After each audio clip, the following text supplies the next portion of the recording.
Hi everyone, कैसे हैं आप लोग। Welcome to Unacademy Accelerate. तो जितने भी जेई एस्पायरेंट्स हैं, स्पेशली जो 2021 वाले स्टूडेंट्स हैं, उनके लिए बहुत अलग अलग चीज़ें घटी हैं। लेकिन फाइनली अभी देखें, अभी के टाइम पे तो 3 अक्टूबर को आपका एडवांस का पेपर होना है ना। एंड दूसरा जो देखें, लगभग 30 दिन बाद फिर से जेई मेन होना है। तो यहाँ पे इस टाइम पे प्रिपरेशन के लिए क्या एक साइंटिफिक एक तरीका, एक प्रॉपर प्रोसेस हो, उस पर हम बात करेंगे। और लॉजिक बेस्ड होगा। थोड़ी बारिश भी हो रही हल्की हल्की, लॉजिक बेस्ड होगा। मतलब ऐसा नहीं कि हवा में बात करेंगे। तो 2-3 मिनट सुनेंगे आप यकीन करेंगे कि सच में अगर इसको इम्प्लीमेंट किया जाए तो बहुत बेहतर किया जा सकता है। मैंने जैसा लिखा है, आप देखेंगे टाइटल में भी, dual character preparation pattern. Dual character इसलिए मैंने बोला कि जैसे आपका नाम, आप एक स्टूडेंट हैं, जेई एस्पायरेंट है, आपका नाम दीपक है। तो आप 2 दीपक सोचो। एक वो दीपक जो पिछले 7 दिन पहले तक पूरी तैयारी कर चुका था जेई की। मेरी बात को ध्यान से समझिएगा।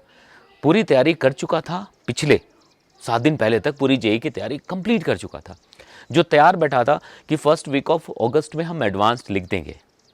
और एक वो दीपक जो हर एक टॉपिक में बिल्कुल डीप में जाके एक मास्टर बनना चाहता है।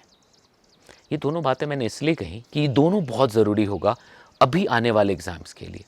क्योंकि अभी आपके पास ये भी टाइम नहीं है कि आप एक एक टॉपिक को लेके बैठो और उस पर मास्टरी करने लग जाओ। और ये भी टाइम नहीं है कि पूरा सिलेबस एक साथ लेके चलते चले जाओ। तो कहीं ना कहीं एक पर्टिकुलर टॉपिक में जो डेप्थ चाहिए था, जो बाकी बच्चे ले पाएंगे इन बचे हुए 60 डेज में, वो नहीं मिल पाएगा।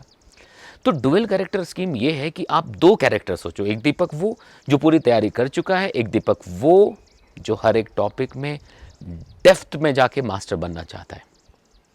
इसका फ़ायदा क्या होगा कि एक जो पहला दीपक है जो ऑलरेडी तैयारी कर चुका है, उसके हिसाब से आपका टाइम टेबल ऐसा होना चाहिए, टाइम टेबल में एक स्लॉट ऐसा होना चाहिए जो पूरी फिजिक्स की प्रैक्टिस कर रहा होगा।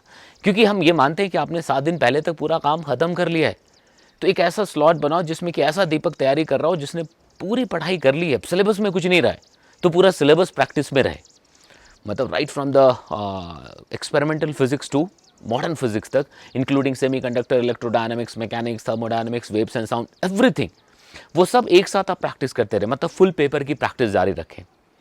और आपके प्रिपरेशन स्लॉट टाइम में एक ऐसा स्लॉट होना चाहिए जो चैप्टर वाइज डिवीजन हो कि भाई ठीक है, मैकेनिक्स है, थर्मोडायनामिक्स है, वेव्स है, इलेक्ट्रोडायनामिक्स है, इलेक्ट्रोस्टैटिक्स है, या ऑप्टिक्स है, या वेव ऑप्टिक्स है, ठीक है, या मॉडर्न फिजिक्स है।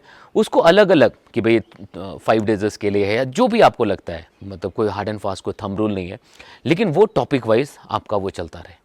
इससे क्या होगा, कभी भी अब जैसे एक एक टॉपिक करना शुरू करेंगे तो आपके मन में दुविधा आएंगी, अरे यार बाकी बच्चे तो फुल टेस्ट लिख रहे हैं, या बाकी बच्चे तो पूरा कर रहे होंगे।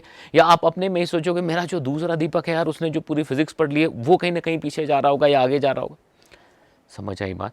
मतलब टारगेट ये है कि आप अपने आप को तैयार भी करते रहो उस एग्ज़ाम के लिए जिसमें कि पूरी फिजिक्स एक साथ लिखनी है गिवन टाइम स्लॉट में। और एट द सेम टाइम अगर 60 डेज़ का टाइम मिला है तो उसको हम इस तरह से भी यूटिलाइज़ करें कि हर एक टॉपिक में जो भी इंपॉर्टेंट टॉपिक्स हैं, एक डेप्थ, एक कहते हैं ना कि भी सिग्निफिकेंट डेप्थ, कि उसके बाद कुछ भी नहीं बचता, ऐसा कुछ मिल जाए। तो अगर मैं इस चीज़ को कंक्लूड करूं कि दोनों, तो ऐसा होगा, दोनों चीज़ें एक साथ चलनी चाहिए। आप पूरे सिलेबस की तैयारी लगातार करते रहो, डेली बेसिस पे करते रहो प्रैक्टिस के हिसाब से। और उसके साथ साथ आप ऐसा भी टाइम निकालो जो डेली बेसिस पे आप एक एक टॉपिक में मास्टर बनते जाएंगे। तो फाइनली 60 डेज़ के बाद एक ऐसा दीपक होगा जो परफेक्ट, मतलब परफेक्ट लाइन पे निकल के आएगा। और वहाँ पे आप उस दीपक से बहुत बेहतरीन रिजल्ट एक्सपेक्ट कर सकते हैं। तो ये था पूरा concept dual character preparation scheme का। ठीक है, तो आई होप आपको ये बात समझ आई होगी। आप ज़रूर इंप्लीमेंट करने की कोशिश करेगा और डेफिनेटली इसका फ़ायदा हो मिलेगा आपको। All the very best. फिर मिलते हैं आपसे। अगर चैनल सब्सक्राइब नहीं किया तो प्लीज़ सब्सक्राइब करके बेल आइकन जरूर दबा दीजिएगा। ठीक है, थैंक यू वेरी मच।